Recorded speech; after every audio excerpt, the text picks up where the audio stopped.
The Saharan desert. No man's land. Death is always close. This is the perfect place to keep captives. My name is Elliott, Kenneth Arthur. I'm aged 82. I am Australian by birth. This slick propaganda video was made by Islamist extremists who owed allegiance to Al-Qaeda. In 2016, they kidnapped Dr. Ken Elliott and his wife Jocelyn from the hospital they'd been running in West Africa. Within 3 weeks, Jocelyn was released, but Ken was not. Soon afterwards, I travelled to Burkina Faso for Foreign Correspondent. It's probably the first time in my career that I've driven through an apparently peaceful country with an escort of heavily armed paramilitary police. But at the last minute, the family expressed concern that that story might endanger Ken Elliott's release or even his life. So it never went to air. For another 7 years, he would be kept in grueling captivity in the Sahara Desert.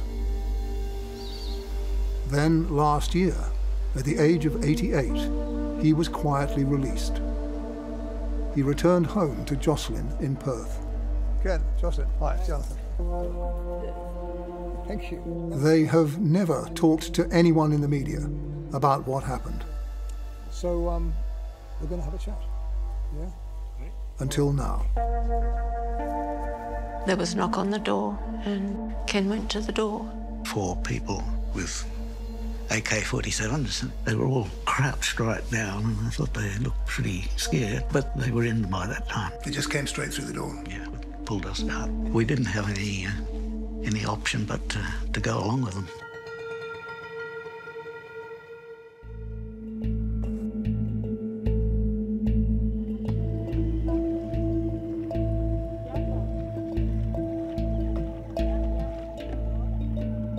The news broke in Australia on the morning of Sunday, the 17th of January, 2016. An elderly Australian couple have been kidnapped by Al-Qaeda-linked militants in Burkina Faso. An Australian doctor and his wife are believed to have been kidnapped by jihadists. The Burkina government said the pair were kidnapped near the West African country's borders with Niger and Mali. For over 40 years, the Elliotts had lived in Burkina Faso, a landlocked West African country in the region known as the Sahel. To the north, in the true desert of northern Mali and Niger, Islamist militants have been active for 20 years. For most of that time, Al-Qaeda in the Islamic Maghreb had specialized in kidnapping Westerners for ransom. The West African director of Human Rights Watch at the time, Corinne Dufka, knew their methods all too well.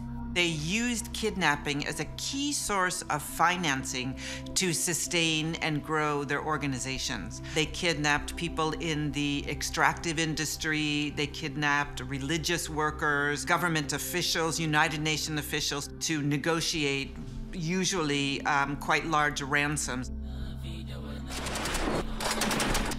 The ransoms were mostly paid covertly by European governments. The money was used to buy weapons, provisions, vehicles, and petrol. Gradually, the jihadis fought their way south against the Malian army, UN forces, and the French. But up until the end of 2015, Burkina Faso had been relatively immune from attack.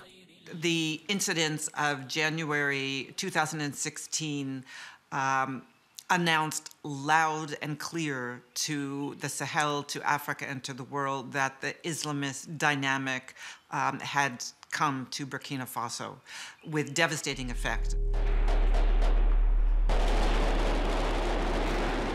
On the same night that the Elliotts were kidnapped, the self-styled jihadists struck with full force in the heart of Burkina Faso's capital, Ouagadougou.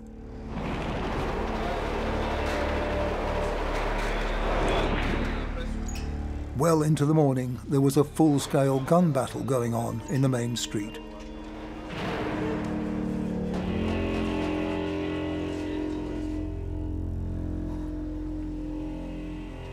When I arrived in the city, the evidence of the attack was still plain to see.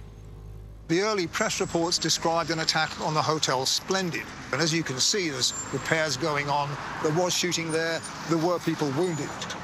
But by the time the security forces arrived and chased the jihadists into that hotel, the real carnage had already occurred.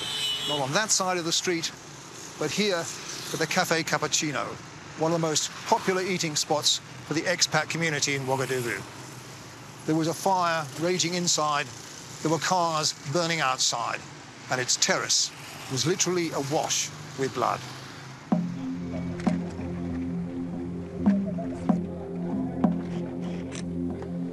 The Cappuccino's barman, Clément Gwembi, spent several hours cowering inside the cafe's toilets as an Al-Qaeda gunman came and went apparently at will.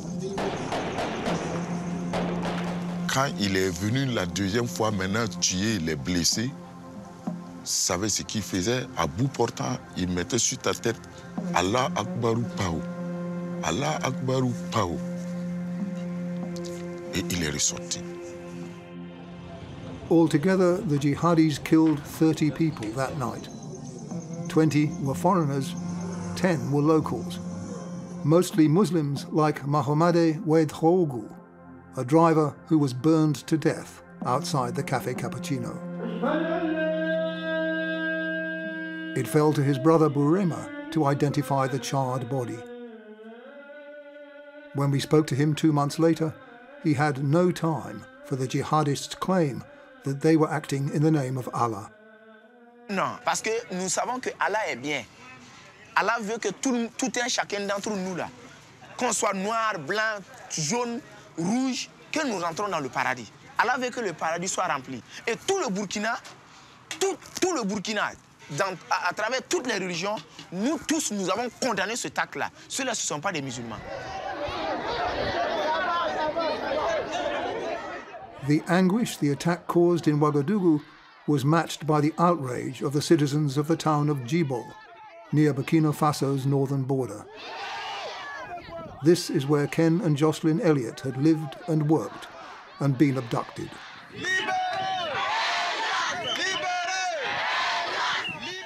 But why would a whole town come out to demonstrate for the release of an Australian doctor and his wife?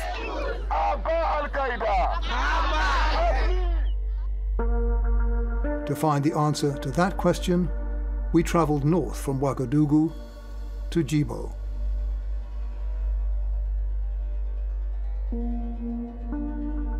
Even back then, the trip was dangerous enough to justify an escort of paramilitary police. The problem isn't so much the jihadists themselves as the fact that any two-bit bandit with a Kalashnikov, and there have been plenty of those in this country, can grab you and sell you on to the jihadists over the border in northern Mali.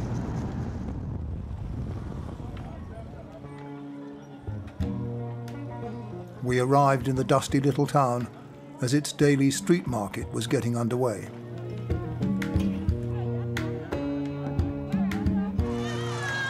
Burkina Faso is one of the poorest countries in the world, and here in Djibo it shows.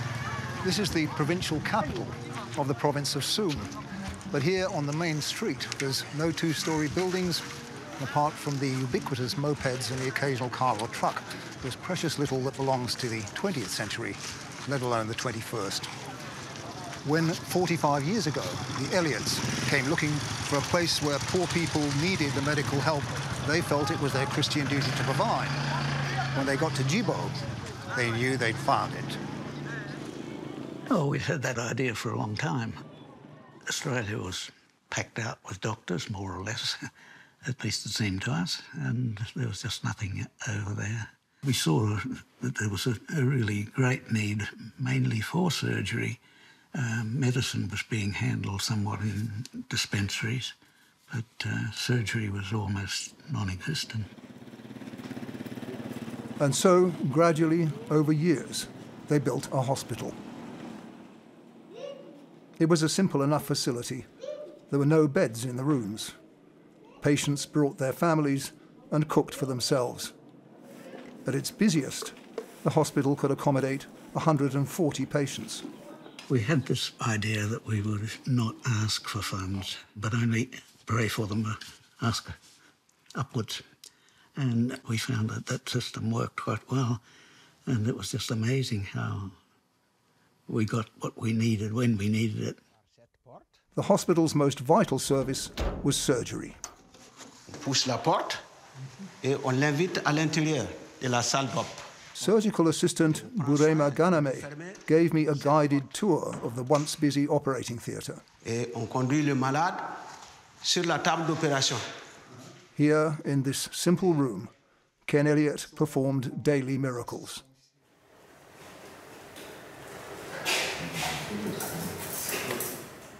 In 2012, he gave permission to supporters from America to make a short video of his work. Until a short time ago, about a third of our clientele were obstetrics gynecology, but we took only the troublesome ones, the ones that had difficulties, needed intervention of some sort.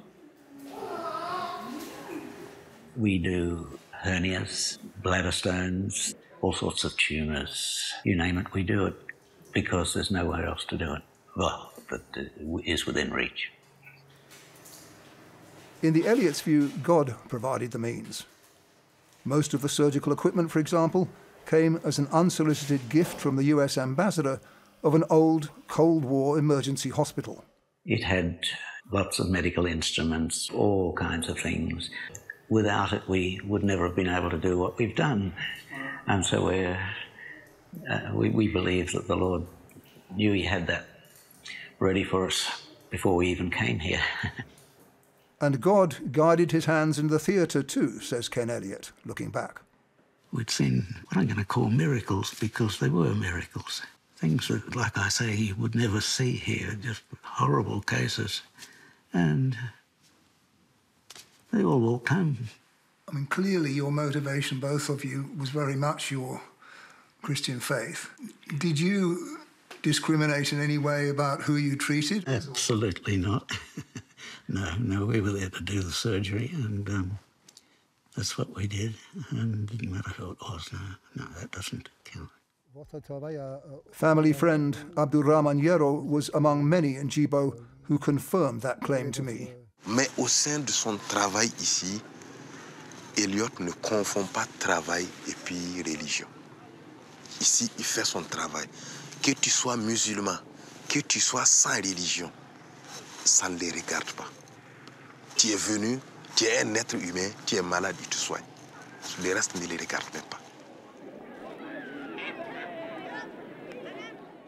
When I visited Djibo's high school, I got a taste of how many families had reason to be grateful to the Elliotts.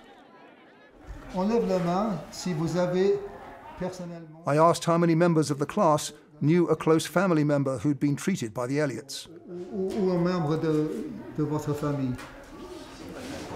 Almost everyone put their hand up. Almost everyone had a story. Moi, j'avais des problèmes de vision. Donc je suis allée chez le docteur Elliott. Vraiment, j'ai eu des soins. Quand je suis allée, il m'a dit d'amener 2000 francs au début. Quand j'ai eu la santé, là, il m'a remis mes 2000 francs. Et puis, vraiment, après ça, j'ai eu la santé. En tout cas, ce qu'il m'a fait, il m'a sauvé la vie. Parce que moi, j'avais une hernie. Bon, grâce à lui, il a réussi à l'enlever. Voilà, aujourd'hui, moi, j'ai retrouvé la santé. And then the teacher, Mr. Lingani, chimed in.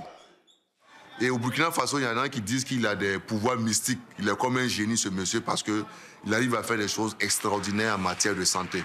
Et je pense qu'il y a même des patients qui venaient de la Côte d'Ivoire, du Ghana, du Mali, du Niger pour se faire soigner ici.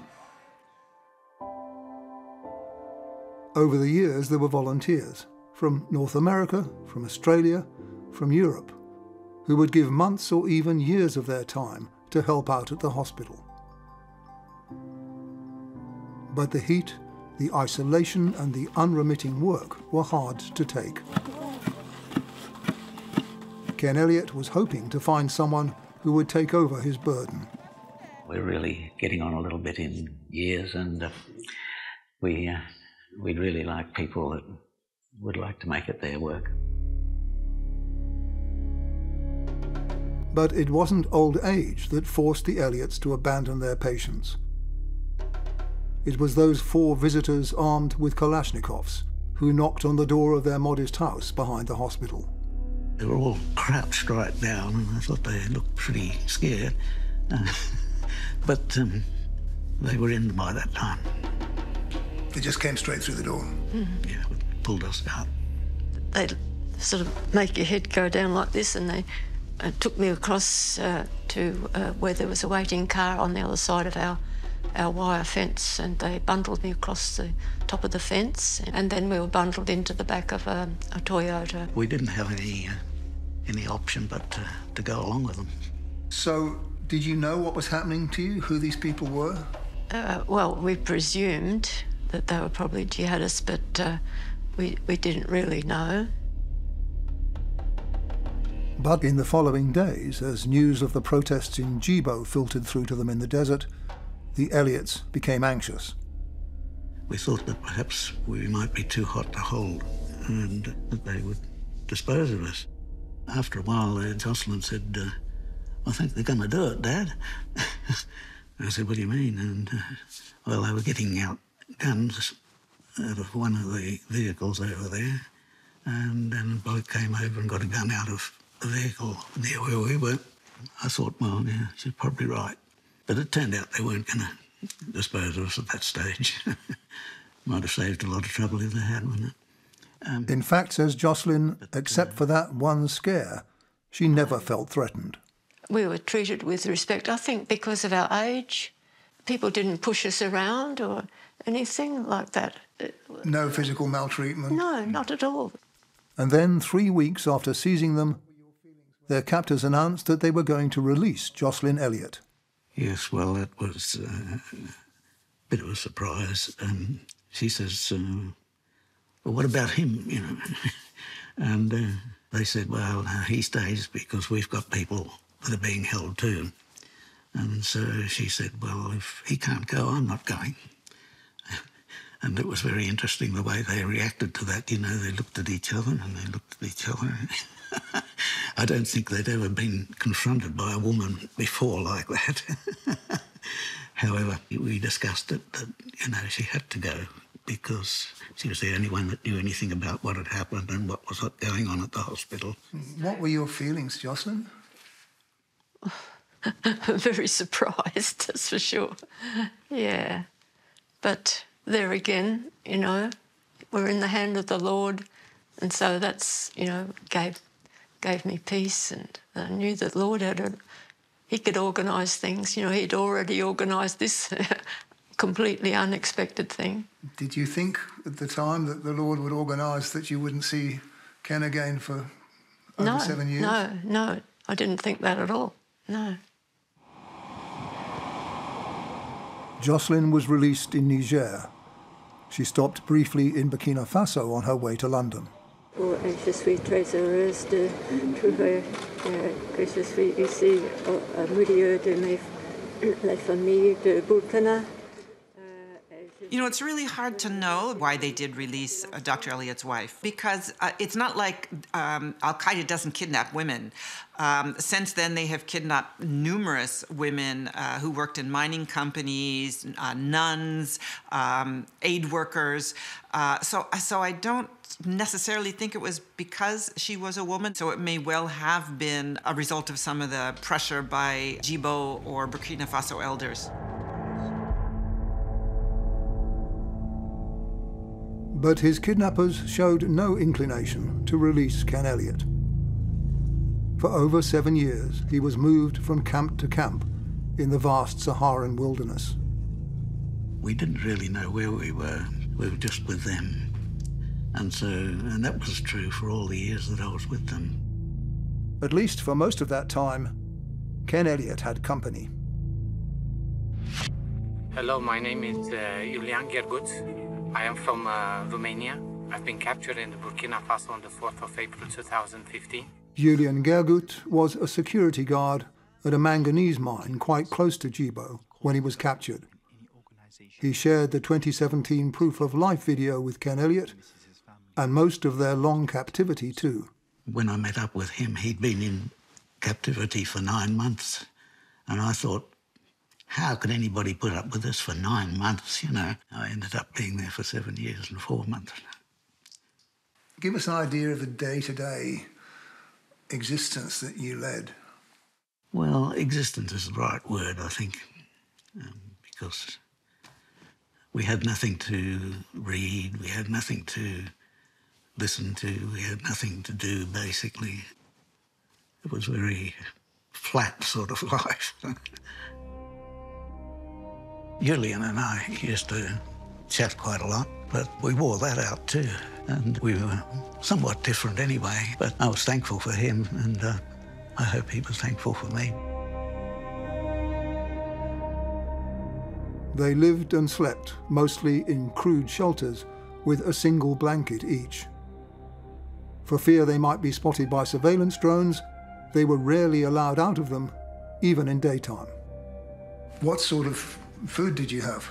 Macaroni in the morning, boiled macaroni. On its own? Sometimes there'd be little bits of meat in it, a bit of tinned tomato, and maybe a bit of salt. That's the morning meal, the macaroni. Midday, we'd have homemade bread, which was cooked in the sand, hot sand. And several of them would pull it all apart into little postage stamps. And that would be put in with water. Soggy bread, yeah, that was what we called it, soggy bread. In the evening, they all had rice. I began having rice, but then I had trouble with swallowing it because it got hung up in the esophagus, you know. Boiled rice is a bit sticky. I had a couple of very, very bad experiences with that, and I had to give up having rice. So did you have anything in the evening? No, not usually. But it didn't matter because I didn't want to get fat. Ken didn't get fat, but his appalling diet did make him seriously ill. In all my medical career, I'd never seen a case of scurvy, but I saw it then. And I really had a very bad scurvy. But I couldn't walk, I couldn't even crawl at one stage by the time. How does it affect your ability to walk? Mostly I think it was because I bled a lot into my muscles, into my tissues. My legs were... and I couldn't straighten my legs out. Did they swell up? Or? Yep, yeah. And so I could go on hands and knees. How long did this go on for, that you couldn't walk? Oh, quite a long time, I think. Quite many months. Many months? Mm-hmm. I'd been asking for vitamin C, but they said that they couldn't find any anywhere. And then one day we had a visit from a fairly senior fellow that we'd met with before, and he came up down to me where I was sitting under a tree, and he said he wanted to see my legs. So I showed him my legs, just beard. And then the next morning I had, was it 5 different brands of vitamin C sitting alongside me. And that turned it right around. There were plenty of other health hazards for an old man living without shelter in the Sahara Desert. Heat stroke during the day. Bitter cold at night. Eye damage from sandstorms. And a hazard that might be living under every rock and stone. Yes, I think one of the major ones was scorpions. Well, scorpions is nothing to laugh at, is it? No, it isn't actually, no. I'd had a couple before I went out to the desert, but I had about 20 or 21 out there. What's the aftermath of a scorpion sting? Pain. And lots of it, yes. Most of them I had on the hand, inevitably. And when you get a scorpion sting, it just gets worse and worse, and it goes up your arm into your shoulder. One of the last ones I got was, I think, a different variety. And It went right up to my shoulder and then went across to the other shoulder and then went down to that hand. How long did that pain last? Oh, they usually last a couple of days. And that happened 20 times? Well, they weren't all as bad as each other. That one was a particularly bad one. I think it must have been a different species. I believe right in the north of Africa they do have ones that can be often fatal. And I think this must have been pretty a close relative of those. Meanwhile, unknown to Ken Elliott, his captors were taking over more and more of his adopted country, Burkina Faso. Numerous al-Qaeda-linked factions united under a single banner and fought their way south from Mali.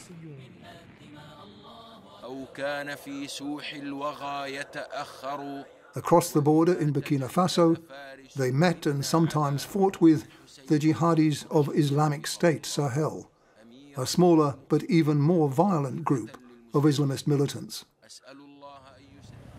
And if the jihadis have been ruthless, the government forces opposing them have been as bad or worse.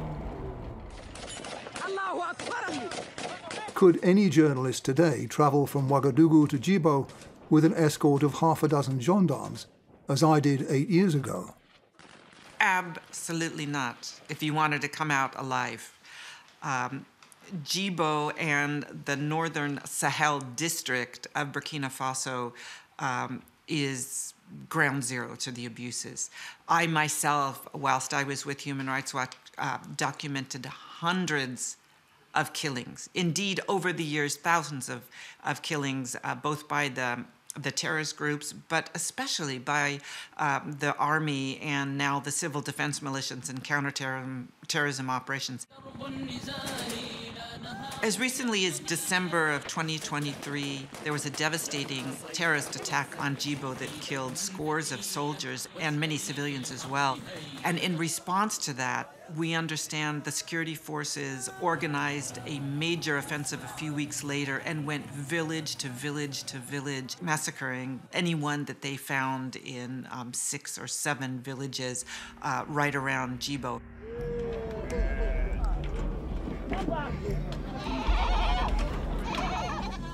In Djibo, the big event of the week in 2016 was the livestock market.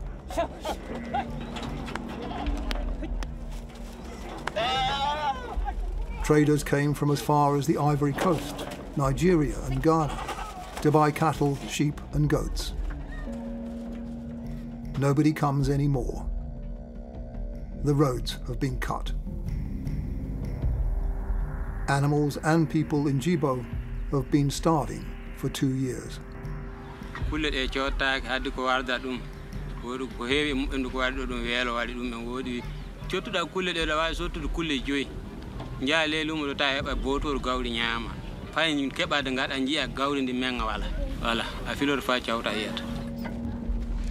These jihadist groups have instituted a crushing embargo of the town so that civilians living there couldn't get any food in or out. So the civilians in Djibo are being particularly badly hit by both sides and are suffering tremendously.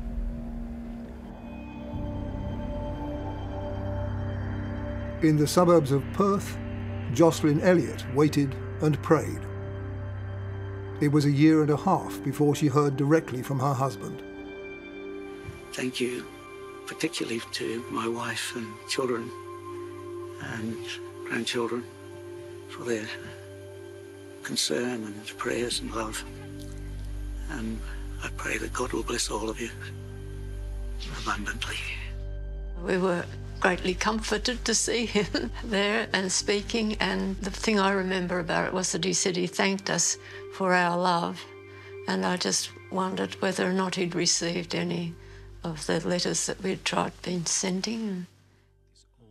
He hadn't, but he had received instructions from the video makers that there were things he had to say. This video is to ask various governments, in particular the Australian government and Burkina government, to do what they can to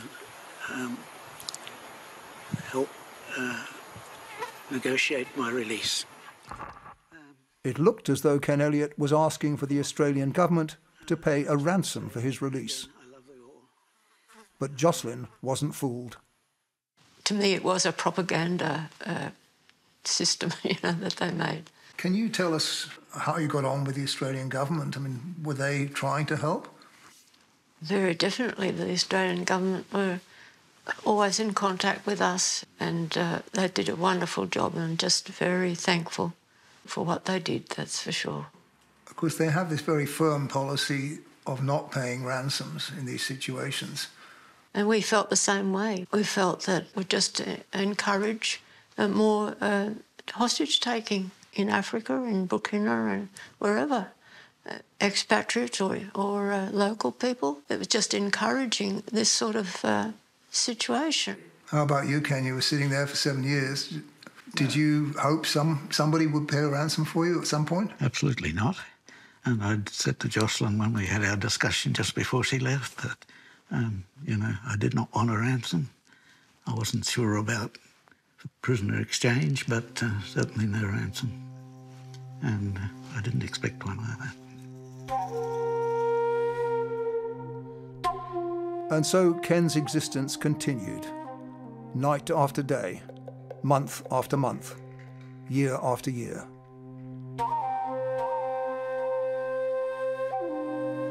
He had nothing to do, and other than Julian Gergut, he had no one to talk to, not even his guards.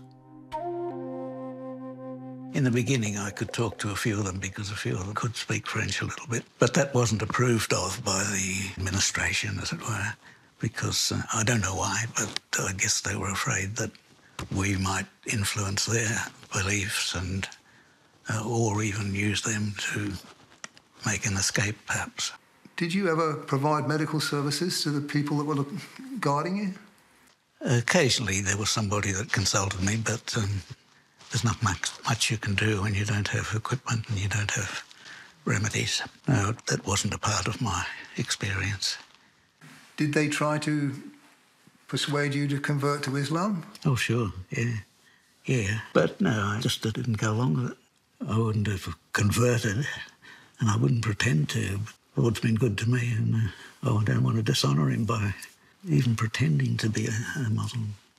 I mean, some people listening to that experience would say, well, the Lord didn't seem to be doing you any favours for this period of your life. Did you feel at any time that he'd abandoned you? Never. No, he didn't. No, he was always there. Yeah. Ken's captors believe in a harsher God. Theirs is a holy jihad to crush the unbeliever. The armies that are fighting the jihadis have blamed their own governments for their lack of success. In the past 4 years, elected presidents have been replaced by military strongmen in Burkina Faso, in Mali, and in Niger. Western governments have made clear their disapproval, so their armies have been expelled. The last French troops left the region a year ago. The Americans are being forced to abandon a state-of-the-art drone base in Niger by this September. Their place has been taken by foreign forces less concerned about democratic niceties. Last year, interim President Ibrahim Traoré of Burkina Faso was welcomed in St. Petersburg. The Russians are now, in all three of those countries, the primary military cooperation partner. These governments are intolerant of any kind of opposition. They've all postponed elections for years. In Burkina Faso, they have adopted a very worrying trend of employing civil defense militias who are ill-trained, ill-prepared, and horrifically cruel, with hundreds of people being killed in counterterrorism operations, and of course many by the jihadists as well. So the situation is worsening and worsening dramatically in Burkina Faso. And yet last year, even as their power was expanding in the Sahel, the jihadis suddenly decided to release Ken Elliott. I had about 2 minutes to grab all my things and got in a car and got off. He was driven for days through the desert. Then, under a spreading tree, they stopped. They had a drum of water on the back, 2 drums, I think, and they put a siphon in that and hosed me down, and they soaked me up with shampoo, and that was most encouraging because I thought I really was on my way home if they were going to make me nice and pretty, and gave me clean clothes. Still didn't know where I was or where I was going, but eventually found my way back here. Jocelyn, can you describe what the moment was like when you saw Ken again after all those years? Oh, dear. The one obvious thing was this rather long hair that he had and the rather long beard that he had. Ah, dear. It was lovely. The Elliots have been assured that no ransom was paid and no other concession made to the kidnappers. And indeed, government sources have made clear to me that under Australian counter-terrorism law, it's illegal to provide funding to terrorists, and that includes ransom payments.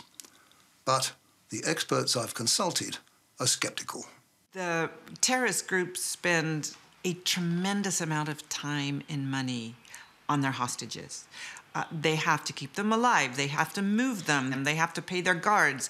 It's a lot of work for them over years and years and years. And it really doesn't make sense to me that they wouldn't get something for all of their effort. But it's also true that Dr. Elliott wasn't aware of it. To Ken and Jocelyn Elliott, there's no mystery. We believe that the only reason why we were released was because there were a few hundreds, if not thousands, of people praying for us. And we believe in prayer. Allahu Akbar. Back in 2016, in Burkina Faso, in mosques and in churches, they were praying for Ken Elliott's release. La miséricorde de Dieu, la bonté de Dieu, soit repose sur ce couple Elliott. It took more than 7 years for those prayers to be answered. Au nom de Jésus, Amen. They were praying for peace then too, and they're still praying today.